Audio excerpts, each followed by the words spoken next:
കഴിഞ്ഞ തവണ സമസ്ത ജാമിയ പരിപാടിയിൽ വി ഡി സതീശനാണ് ക്ഷണിതാവെങ്കിൽ ഇത്തവണ അത് രമേശ് ചെന്നിത്തലയാണ്. ആദ്യം കെ സി വേണുഗോപാലിനെ നോക്കി. കെ സി വേണുഗോപാൽ ആ ദിവസം ഒഴിവില്ല എന്നതുകൊണ്ടാണ് ചെന്നിത്തലയുടെ പേര് നിർദ്ദേശിക്കപ്പെട്ടത്. പക്ഷേ അതും വലിയ രീതിയിൽ ചർച്ചയാകുന്ന തരത്തിലേക്ക് കൊണ്ടുവരാൻ ചെന്നിത്തലയ്ക്കായിരിക്കുന്നു എന്നുള്ളതാണ്.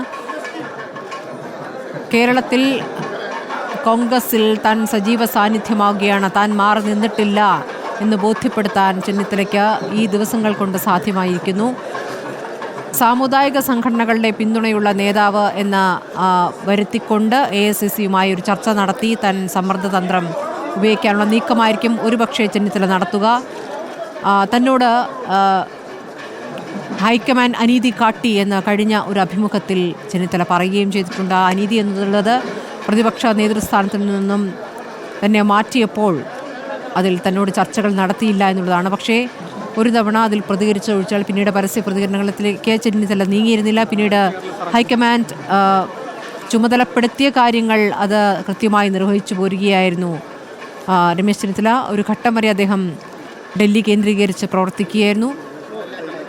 വിവിധ സംസ്ഥാനങ്ങളിൽ തെരഞ്ഞെടുപ്പ് ചുമതല ഏറ്റവും ഒടുവിൽ മഹാരാഷ്ട്രയിലായിരുന്നു. മഹാരാഷ്ട്രയിൽ പക്ഷേ വല്ലാത്ത തോൽവിയാണ് സംഭവിച്ചത്. അതിനുശേഷമാണ് അദ്ദേഹം കേരളത്തിൽ എത്തിയിരിക്കുന്നത്.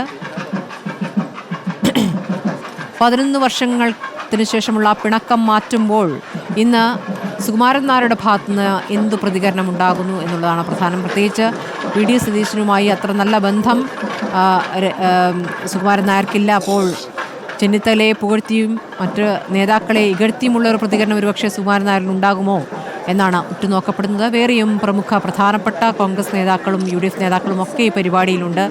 കാണാം NK പ്രേമചന്ദ്രൻ, K മുരളീധരൻ,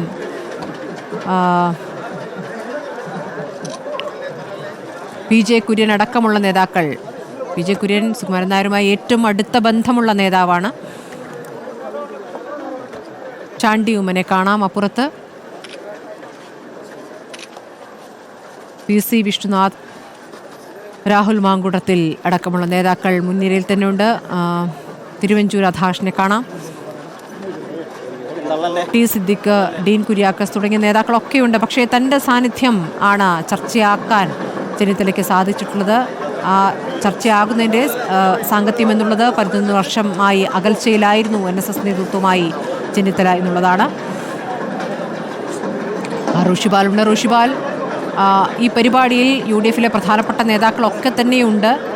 രമേശ് ചെന്നിത്തലയെ ക്ഷണിക്കുമ്പോൾ രമേശ് ചെന്നിത്തല കുറേ കാലമായി NSS നേതൃത്വവുമായി അകൽച്ചയിലായിരുന്നു എന്നുള്ളത് കൊണ്ടാണ് അത് ചർച്ചയാവുകയും ചെയ്തിരിക്കുന്നത്. ഇന്നത്തെ ഈ മന്നം ജയന്തി പരിപാടിയിൽ സുകുമാരൻ നായരുടെ ഭാഗത്തു നിന്ന് എന്തെങ്കിലും രാഷ്ട്രീയ പ്രതികരണങ്ങൾ ഉണ്ടാകുമോ, ചെന്നിത്തലയെ പുകഴ്ത്തിയുള്ള പ്രതികരണങ്ങൾ ഉണ്ടാകുമോ എന്നൊക്കെയാണ് അറിയേണ്ടത്. പിണക്കം മാറ്റുമ്പോഴുള്ള പ്രതികരണം ആണ് കാത്തിരിക്കുന്നത്. ആ പ്രതികരണത്തിന് എത്രത്തോളം ശക്തിയുണ്ട് എന്നുള്ളതാണ് കോൺഗ്രസ് നേതൃത്വമെങ്കിലും ഉറ്റുനോക്കുന്നത്. ഋഷിപാൽ പരിപാടി തുടങ്ങുകയാണ്. ചെന്നിത്തലെത്തിയിരിക്കുന്നു. ചെന്നിത്തലയുടെ ഓരോ പരിപാടിയും മാധ്യമ ശ്രദ്ധയിലേക്ക് കൊണ്ടുവരാൻ ചെന്നിത്തലയ്ക്ക് കഴിഞ്ഞിരിക്കുന്നു എന്നുള്ളതാണ് ചെന്നിത്തലയുടെ ഒരു വിജയമായി കണക്കാക്കുന്നത്. പക്ഷേ രാഷ്ട്രീയമായി അത് എത്രത്തോളം ഗുണം ചെയ്യുമെന്നുള്ള ചോദ്യം അപ്പുറത്ത് വേറെ നിൽക്കുന്നു. പരിപാടി തുടങ്ങുന്നു. വലിയ പരിപാടിയാണ്. ഒരുപാട് UDF നേതാക്കളെ കാണാം. ഋഷി പരിപാടി ഉദ്ഘാടന ചടങ്ങിലേക്ക് നീങ്ങുകയാണോ? എത്ര മണിയാണ് നിശ്ചയിച്ചിരിക്കുന്നത്?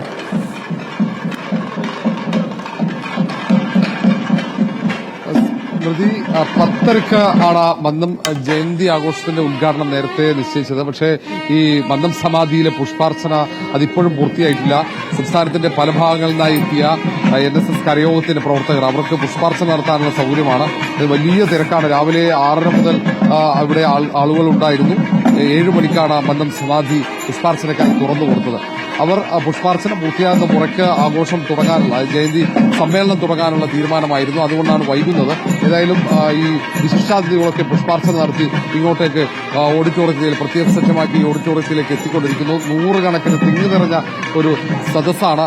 അവിടെയാണ് ഈ പരിപാടി നടക്കുന്നത്. കോൺഗ്രസിന്റെ UDFിന്റെ പ്രധാനപ്പെട്ട നേതാക്കൾ, വിവിധ രാഷ്ട്രീയ നേതാക്കളൊക്കെ ഉണ്ട്. KB ഗണേഷ് കുമാർ മന്ത്രി ഉൾപ്പെടെ ഇവിടെയുണ്ട്. അങ്ങനെ തുടങ്ങിയ രാഷ്ട്രീയ നേതാക്കൾ മുഴുവൻ രാവിലെ മുതൽ ഇങ്ങോട്ടേക്ക് പെരുന്നയിലേക്ക് എത്തുകയും ചെയ്തിരുന്നു. ആ പരിപാടിയിൽ ഏറ്റവും ശ്രദ്ധിക്കപ്പെടുക ജനറൽ സെക്രട്ടറി G സുകുമാരൻ നായരുടെ ആമുഖ പ്രഭാഷണമാണ്. എല്ലാ ഈ ജയന്തി ആഘോഷ ചടങ്ങിന്റെ ഉദ്ഘാടനത്തിലും ആമുഖ പ്രഭാഷണത്തിൽ ഏതെങ്കിലും തരത്തിലുള്ള രാഷ്ട്രീയ പരാമർശങ്ങൾ, കേരളം ചർച്ച ചെയ്യുന്ന പരാമർശങ്ങൾ ഉണ്ടാകാറുണ്ട്. അത് പതിവാണ്. ആ പതിവ് ഇത്തവണ ആവർത്തിക്കുമോ എന്നതാണ് ഉറ്റുനോക്കുന്നത്. അതിന് പിന്നാലെ ഉദ്ഘാടന പ്രഭാഷകനായി എത്തുന്ന രമേശ് ചെന്നിത്തലയും നേരത്തെ 11 വർഷമായി ആ പിണക്കം, അതിന്റെ കാരണം, പിന്നീട് വീണ്ടും NSS ആസ്ഥാനത്തേക്ക് ഈ മന്നം ജയന്തി ആഘോഷത്തിന്റെ ഉദ്ഘാടന ചടങ്ങിലേക്ക് എത്താനുണ്ടായ കാരണമടക്കം അങ്ങനെയുള്ള പരാമർശങ്ങൾ ഉണ്ടാകും. സ്വാഭാവികമാണ്. ഏതായാലും ജി സുകുമാരൻ നായരുടെ ആമുഖ പ്രഭാഷണത്തിന് ശേഷം രമേശ് ചെന്നിത്തല പ്രസംഗിക്കുമ്പോൾ ആ പ്രസംഗത്തിന്റെ തുടർച്ചയായിട്ടുള്ള അതിന് തുടർച്ച എന്നുള്ള രീതിയിലായിരിക്കാം. ഏതായാലും അതൊക്കെ ചർച്ച ചെയ്യപ്പെടാൻ സാധ്യതയുമുണ്ട്. കാരണം ഒന്ന്, നിയമസഭാ തെരഞ്ഞെടുപ്പിന് അധിക കാലമില്ല, ഒരു വർഷത്തിനപ്പുറത്ത് തെരഞ്ഞെടുപ്പ് നടക്കുന്നു. ആ തെരഞ്ഞെടുപ്പിലേക്ക് പോകുമ്പോൾ കോൺഗ്രസ് രാഷ്ട്രീയത്തിൽ ചലനങ്ങൾ ഉണ്ടാക്കാനുള്ള നേതൃമാറ്റത്തിന് ഉള്ള നീക്കങ്ങൾ ഒരു ഭാഗത്ത് നടത്തുന്നു. അങ്ങനെയുള്ള ഒരു രാഷ്ട്രീയ സാഹചര്യത്തിൽ കൂടിയാണ് രമേശ് ചെന്നിത്തലയുടെ ഈ നീക്കങ്ങളൊക്കെ ചർച്ചയാകുന്നത്. ഏറ്റവും പ്രധാനപ്പെട്ട സമുദായ സംഘടനകളുടെയൊക്കെ പരിപാടികളിൽ പ്രധാനിയായി രമേശ് ചെന്നിത്തല എത്തുന്നു. അത് ഏതൊക്കെ തരത്തിൽ UDF സംവിധാനത്തിന്, കോൺഗ്രസിന് നേട്ടമുണ്ടാകുമെന്നതാണ് പ്രധാനപ്പെട്ടത്. കഴിഞ്ഞ നിയമസഭാ തെരഞ്ഞെടുപ്പിൽ UDFന് വലിയ തിരിച്ചടിയുണ്ടായ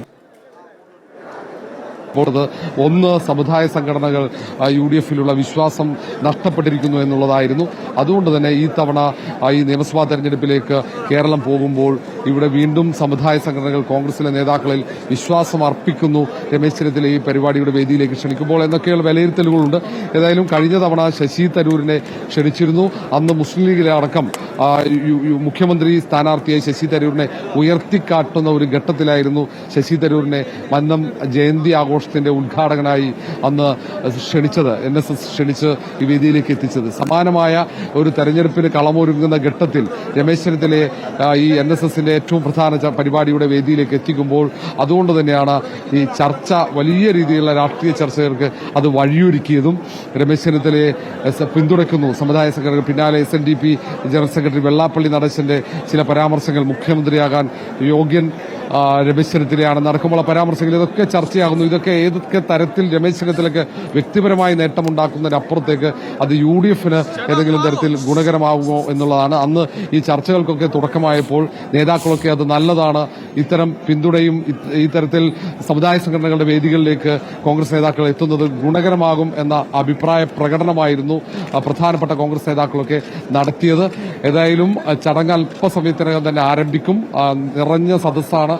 നേതാക്കളൊക്കെ, കോൺഗ്രസിന്റെ നേതാക്കളൊക്കെ സദസ്സിൽ ഈ ജി സുകുമാരൻ നായരുടെ ആമുഖ പ്രഭാഷണവും ഈ ചടങ്ങുകൾ വീക്ഷിക്കാൻ പ്രധാന നേതാക്കളൊക്കെ ഉണ്ട്. ഇപ്പോൾ കൊടിക്കുന്നിൽ സുരേഷ് MP, അങ്ങനെ തുടങ്ങിയ N ജയരാജുണ്ട്, അങ്ങനെ തുടങ്ങിയ എല്ലാ മുൻ MP സുരേഷ് കുറുപ്പ് അടക്കമുള്ള ഒട്ടേറെ രാഷ്ട്രീയ നേതാക്കൾ രാവിലെ മുതൽ ഈ മന്നം സമാധിയിൽ പുഷ്പാർച്ചന നടത്താൻ കുറേ നേതാക്കളുണ്ടായി. BJPയുടെ സംസ്ഥാന അധ്യക്ഷൻ K സുരേന്ദ്രനും PK കൃഷ്ണദാസ് അടക്കമുള്ള PC ജോർജ്, അങ്ങനെ തുടങ്ങിയ വലിയ നേതാക്കളുടെ നിരയുണ്ടായിരുന്നു. മന്ത്രി